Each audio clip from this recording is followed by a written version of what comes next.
আবে ওই এটা কি কিলার লয়েছস না কাঠমিস্ত্রি লয়েছস? কিলার মিস্ত্রি ভাই। বাইর কর সব বাইর কর। দেখি তো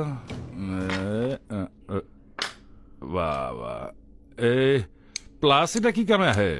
ভাইয়া, খুন করার পর অনেকের ডিমান্ড থাকে যে মারির সাইডটা দাঁত তুইলা আনতে। আমি তখন ওই প্লাস দিয়া দাঁত তুইলা আনি। মাঝে মধ্যে ভাগ্যক্রমে সোনার দাঁত পেয়ে যাই, ওইটা আমার লাভ। আর এই যে এইটা এই হাত জমের কেচিটা এটাতে কি করো? আপনারা ওই যে লিভ টুগেদার করেন না, যখন পোলাটা মায়াডার থেকে সরে যায় তখন মায়াডা রাগে ক্ষোভে আমার এই কন্ট্যাক্ট দেয়, ওই পোলাডারে খুন করতে হইব। তখন খুন করার শেষে মায়েরার আবার আরেকটা ডিমান্ড থাকে, ওই টাকাইটা নিয়ে আসতে। তখন আমি এইটা দিয়া ওই টাকাইটা নিয়ে আসি। কবির ভাই